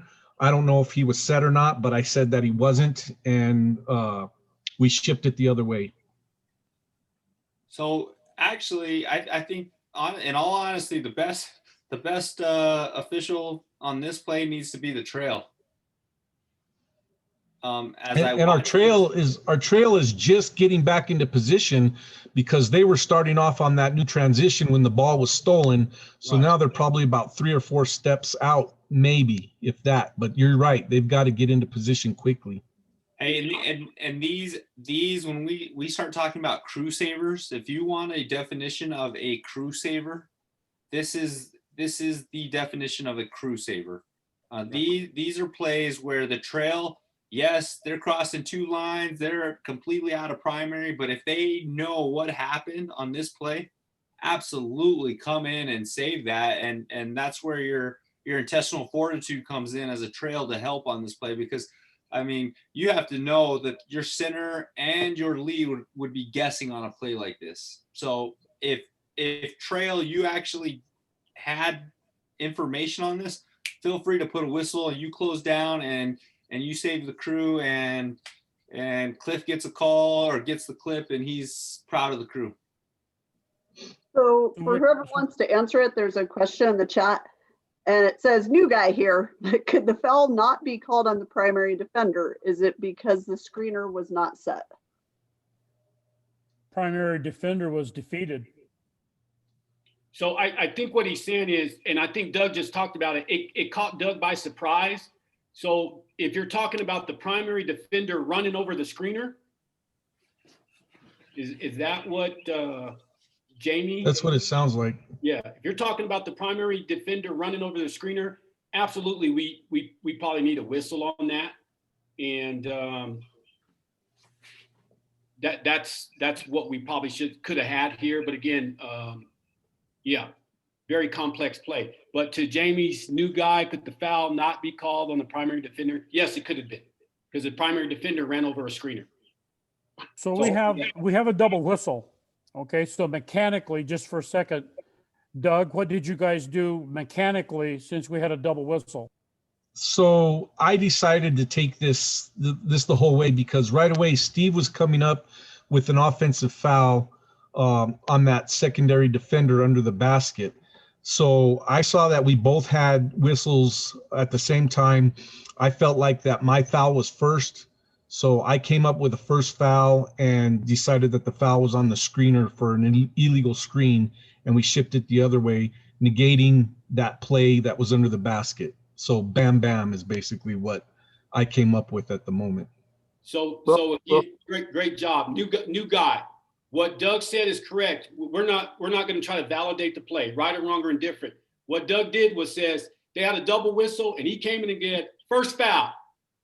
Get that into your vocabulary, get that into your bag of tricks, because you could have multiple people on the floor and coaches and players are wondering what we have, and you go to the table, first foul, and that's going to be your verbiage. So hey, that's kind of where I was going with that. That's time where you have to show that you are in charge. You got to sell that call. And if you're gonna take that thing to the table or communicate with your partner, hey, first foul, I've got that call, and then go to the table and report it with some authority, so that the coaches, the fans, and everyone are assured that you saw the play and that you made the correct call. Wilson, this is David. Hey, Dave. Hey, I just want to make a comment. There's two things that I look at when I see plays like that. Number one is did the officials work hard? I mean, that's always been my motto, is to work hard to get in position. And number two, the lead official, his mechanics were weird, to say the best way to describe it. I mean, I had no idea what he called. I didn't know if it was an offensive foul, he counted the basket. So when you have poor mechanics, it doesn't help out on the play when you have a double whistle and you're trying to figure out what the other official has. So that might be an emphasis that'll help out on these type of plays, is get better mechanics so everyone will know exactly what you've got. Thank you. Yeah, clarity with your nonverbal as well as your verbal. So David, go ahead and take this play.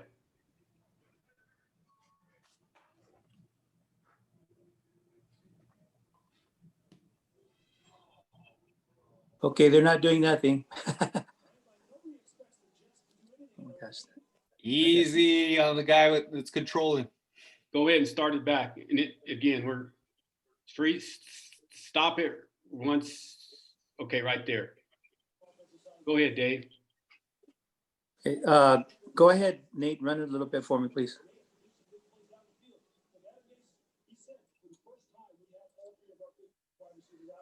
Blindside screen, legs are out. 40, I think that's, I can't remember, I can't see the number. The white guy in white, 25, bouncing around, no set screen.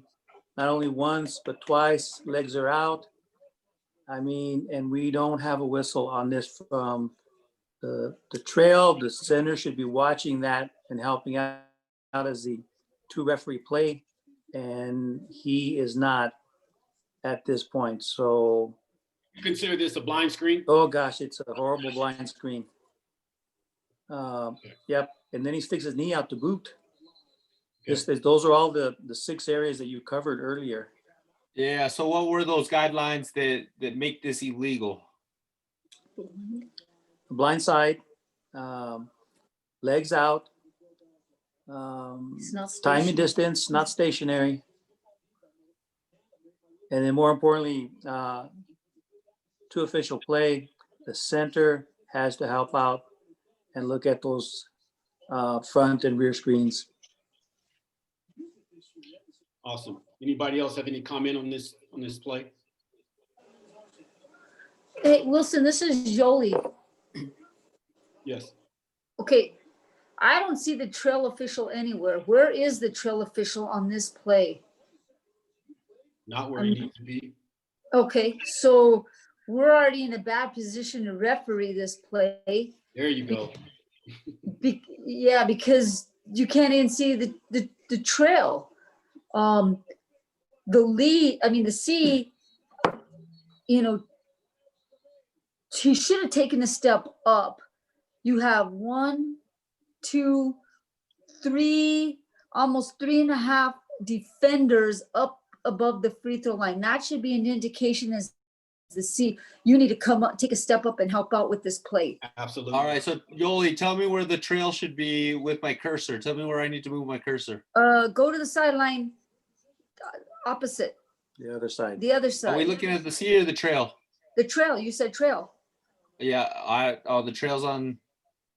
Okay. The trail should be, keep going down with your cursor. I'd say maybe go back just a little bit and take a step, like once a little bit towards the basket. Think about what Jesse said. Is the ball handler and that defender more competitive than the screener in that defender? I think it's a competitive matchup. Between the ball handler and the defender, or the defender and the screener? The defender and screener. Defender and screener, but he's also making an attempt to defend the ball handler. I mean, if you look at, Yeah, go ahead, keep going. Yeah. I mean, if you look at his hands, he's trying to feel for that screen. So he knows that the screen is coming. I think the defender is trying to defend the ball handler, but he knows, probably his teammate told him that there was a screen coming. Okay. Does that answer your question? Yes, I just would put more emphasis on the defender and the screener than I would the ball handler and the defender. Okay. They're so far apart. But this is another example of like the last play where the officials aren't working hard enough to get in position to make the call, to make the play, or to watch the play. And they're not getting the crew in the best position to referee this play. Awesome. And I say that fail. Comment?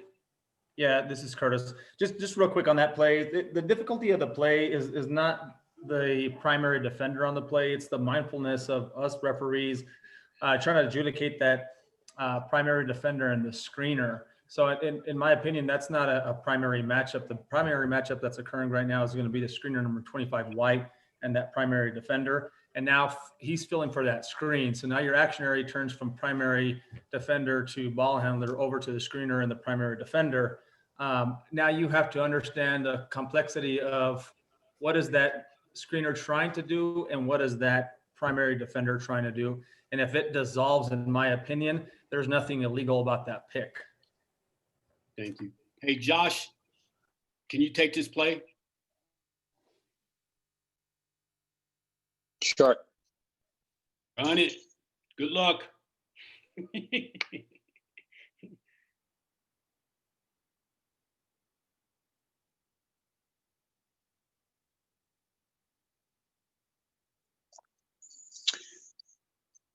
Okay, so what we have here is a 2 official play, a high ball screen, where the screener attempts to perform a pick and commonly referred to as a pick and roll. What the officials have to decide here is whether the the screener who then rolls toward the basket is getting in the way or preventing the defender, restricting their movement, freedom of movement. And so if we talk about the 1-2-3, 3-2-1 concept, this is toward the C side. So C should have the ball handler working 1-2-3-4 being the ball handler, the primary defender, the screener, and then the screener's defender, and then the trail. I'm sorry, and then the trail should have working the opposite side. So 4-3-2-1. The defender, the screener, and the primary defender. And so I think ideally you'd have a whistle that came from the trail in this position, in this situation, if this contact is deemed illegal, which I think it's a good call. Just maybe the whistle would be better off coming from the trail official. So thank you. There's a couple of comments and I'll get to them. I just want to also discuss this play. A lot of times you guys will have a pick and you guys will have a switch because pretty much in high school, everybody's the same size. But in college, you definitely don't want that little guy switching and trying to guard this big. So in your mindset, and some of you guys in high school, there's going to be some games where you have bigs and you have smalls. And what this other big did, the defender, he's stepping out to what we call hedge or slow down the ball carrier so his defender can get back over there again. And it's called a slow read until the defender can get back over there. So we have to have a mindset of that primary defender is going underneath that screen and he's trying to get back to his coverage area or to his offensive player. And the second defender is trying to slow read it until the help can come back. He's helping until the defender can get back. So again, and then someone says, Wilson, at what point did you give up the primary defender? So roll it back, Nate.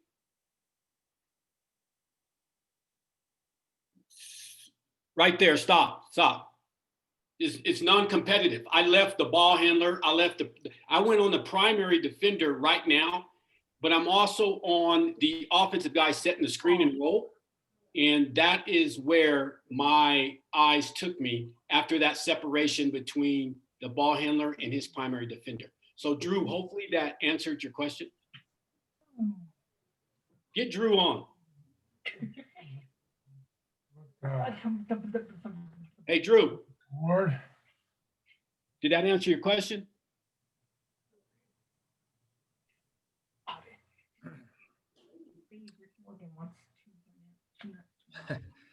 Hey, Wilson, as Drew's jumping on real quick, may I?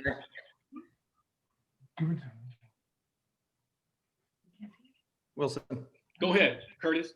Just real quick, just a trend and something that I've noticed as officiating these plays, and I forget who asked the question earlier in the chat. How do we adjudicate the legality of this play? And what I stated in the chat earlier is you see a trend where there's little to no contact on the pick and roll. So if you see 21, whatever the screener number is, if you see him come, you'll see the defender go underneath the screen and you'll see that there's little to no contact. Those eyeballs from the screener go down to that primary defender, and that gives it away in my philosophy, in my opinion. I'm not saying it's right every time, but if you roll it back, Nate, keep going. Watch that he realizes and recognizes he's going to go under the play. There's going to be little to no contact. Those eyeballs from the screener go to him, and he picks him off because he knows that defender is going to hedge, and now he can put himself in a position to post up the guard. So that's just something, again, the mindfulness that when I officiate these plays and adjudicating them. Yeah, thank you. Yeah, that pick and roll, that roller is still a screener, and he's moving, and he's illegal. And so we blew a whistle and we shifted the other way. Any other comments on that play?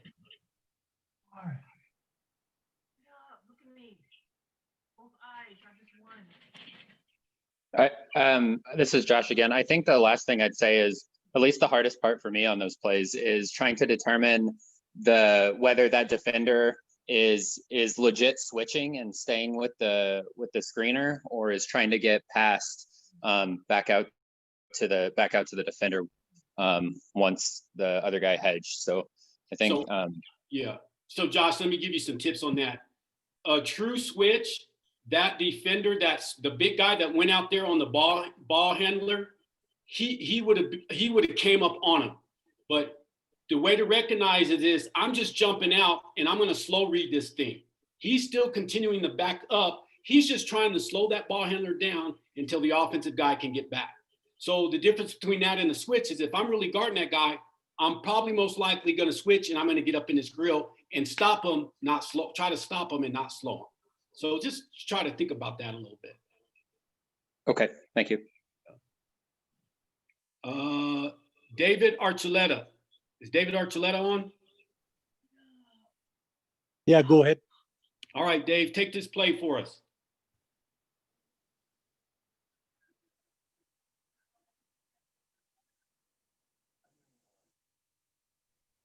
That's it right there.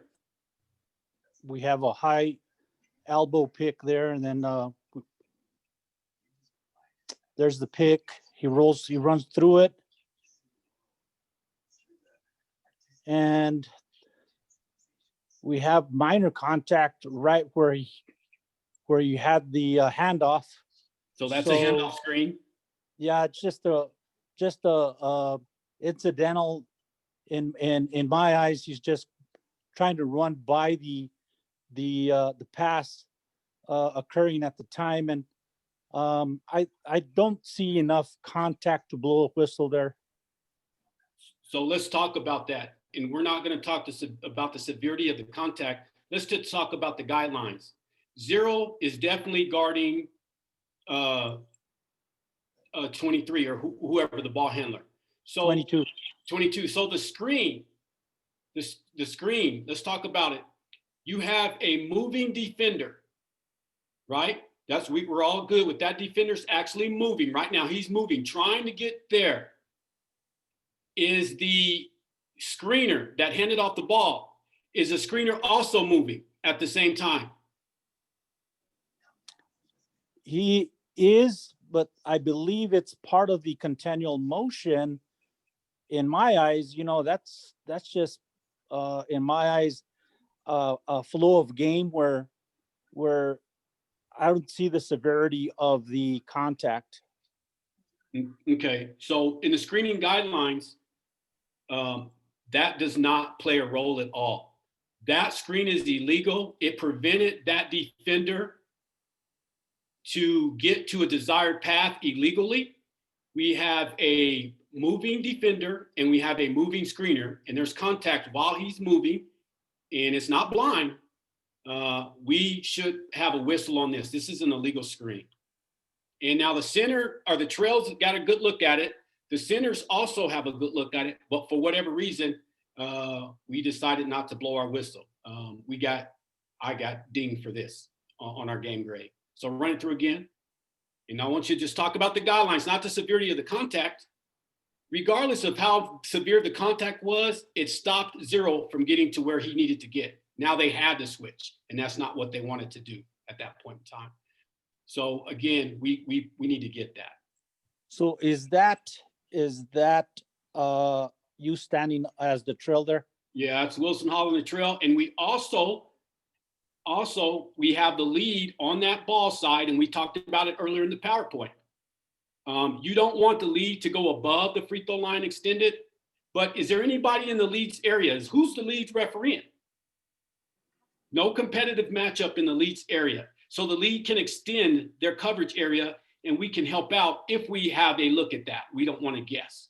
The center still has multiple players on their side. So this may be that time where it's above the free throw line extended, but the lead could probably help out on that play and have a real good look at that play. So my point is, don't get into how much contact there was. It's just like an airborne shooter. You're airborne and I barely touch you in the air. And I can move you in the air, and that should be a foul because it altered your shot. So we're not going to judge severity of contact when we're blowing our whistle. We're gonna referee with the guidelines. And what happened there was we should have hit that with a whistle. That screen was illegal. You had a defender that was moving into a screener that was moving. Any other comments on that play? Thank you. Hey, Wilson, can I make a comment on that? Absolutely. That team on defense is going underneath screens all the time. So when the ball's handed off, 0 initiates the contact. He's going to go underneath it anyways. All 3 other guys have gone underneath. He initiates the contact. If anything should have been called, it should have been on 0. Watch the push.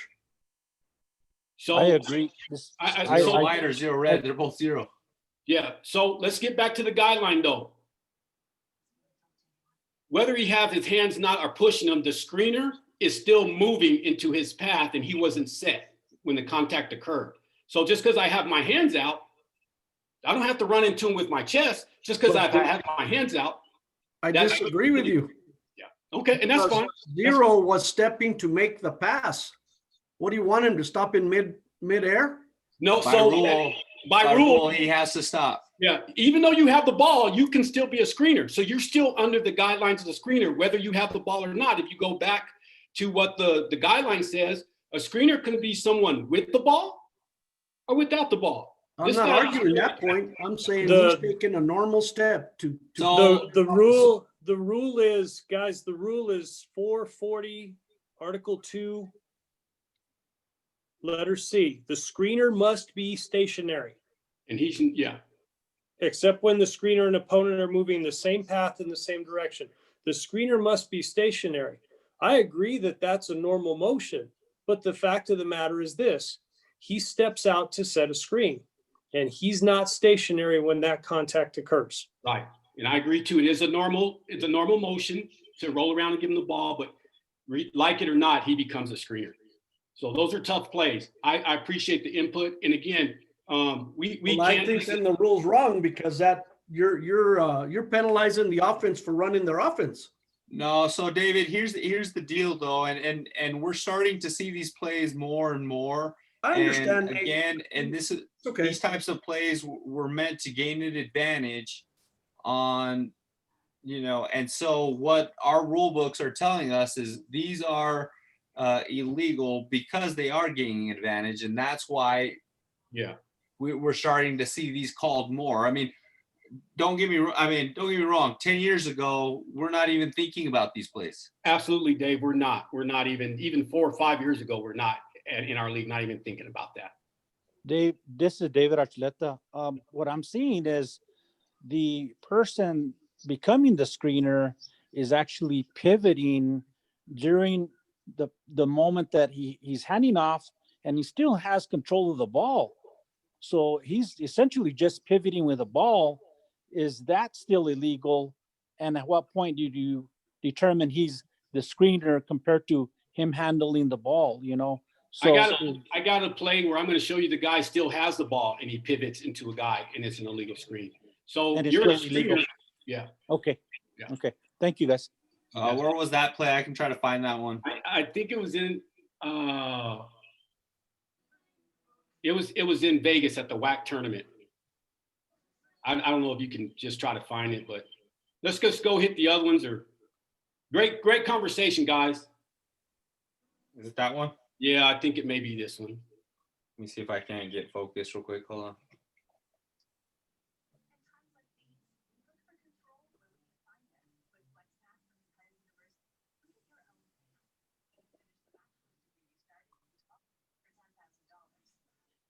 Oh yeah.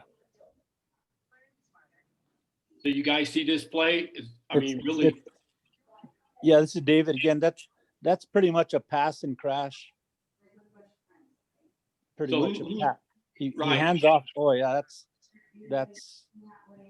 I mean, and essentially that's no different than the last play. That one's just a little more severe. Yeah. That's obvious. Absolutely. And again, back to that last play, if you adjudicate that wasn't obvious or that wasn't enough, I mean, I don't have an issue with that. We're all going to get plays right, and we're going to miss some. I was just telling you guys, we got graded down for missing that play from our game graders, and that's the discussion that we had. So same play here. This is a handoff screen, and we have the handoff, and then we have the offensive player that's handing off, he's seeking out the defender. That's no different than what we're seeing now is when we get a pass and we cut to the basket, but we're actually taking out the defender on purpose. So you're going to see some of those things in the high school game also, and it's probably already happened because I've seen them a couple of times. Does anybody have any comment on that play? Just an overall comment on both plays, Wilson. This is Curtis again. Sorry that I keep on talking. But I think what we have to recognize as referees is the trends that are occurring, whether it be at the NBA level and trickling down to the collegiate level and the high school level. These are trends that are occurring, and these dribble handoffs occur a lot. And the biggest thing that I was looking at your play in that WAC tournament, Wilson, is we got to understand, again, there's no competitive matchup for the primary defender. If we open ourselves up big picture, we can see that handoff occurring and we can see the next competitive matchup. And that's what I was talking about, having big picture to understand what the next play is going to be. So just something to keep in your back pocket. Hey, let's poll this one, Wilson. Before I'll just play it and then we'll throw up a quick poll because we're probably getting close to time. Yeah, let's go ahead. You got it. I'll play this twice and then we'll poll it.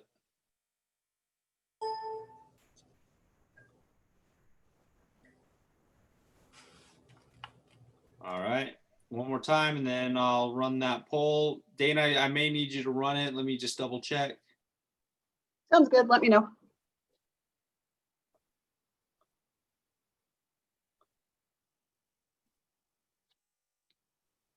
All right.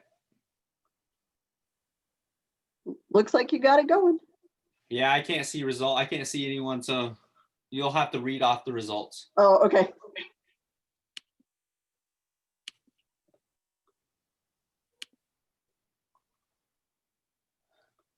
We have 38 of 64 right now. Okay, that should be a feature that they should try to correct. When there's multiple hosts on, one can see the polls, the other can't. The others can't.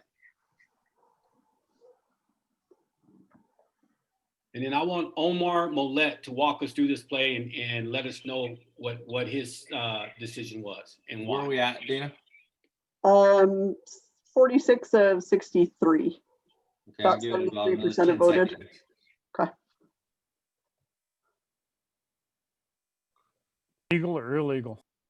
8, 7, 6, 5, 4, 3, 2, 1 in poll. Oops. We both ended the poll. So I'll share the results, but it does say, I don't know if you can see this, Nate. Yeah. 83% said legal, 17% said illegal. So it was 38-8 legal over illegal. Omar, are you on?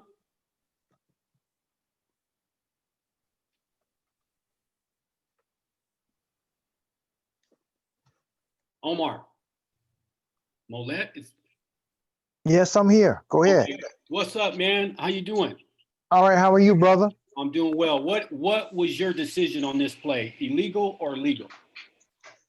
What I said, that was a legal screen. And why? Because as they go around, run the play. As a ball carrier goes around, he was set. The picker, okay. The picker was already set. So you have a blind. Would you consider this a blind screen? Definitely a blind screen. So in a blind screen, what does the screener have to give the defender? An opportunity to stop in or change directions. Right.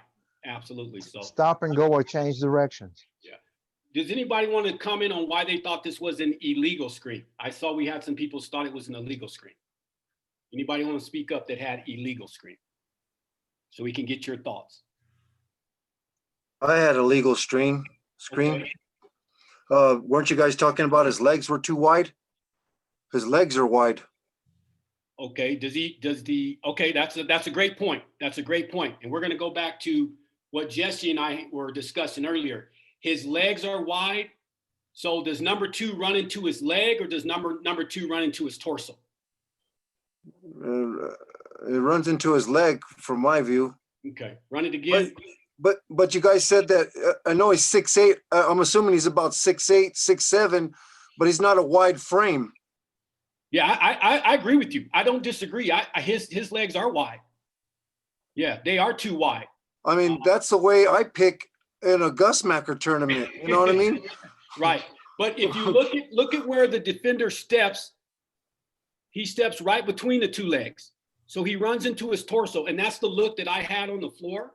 Oh, I see what you're saying. So you're saying it is illegal because he went straight into his body. If he would have went into his legs, he would have got tripped. And it would have been an illegal screen. You're 100% correct. Awesome. Oh, okay. Well, I did vote legal though. I did. I just wanted to see what, I mean, that's a little different. That's a little difficult because of what you guys were saying, and now I'm seeing it. You know, I mean, and then you got to make a split-second call right there. You know what I mean? Yeah, tough plays. And again, I appreciate you coming on and doing that. Nate, that's it. That's all I have. If anybody have any other questions. I had a question for you. Did you ever start playing ball and then got into reffing, or did you just never play ball and just got into reffing?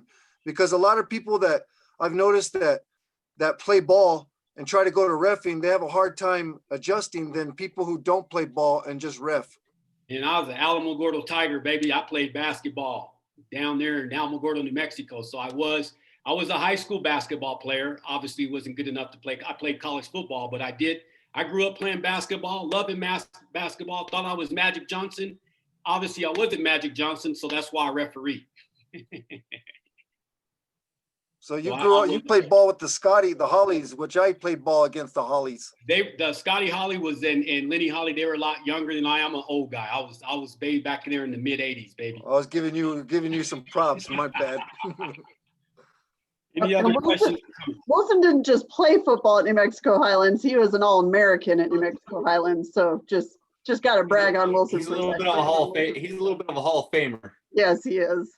Hey guys, thank you, Dana, Nate, Jesse, Curtis, Rob, David, Yolanda, everybody that came on.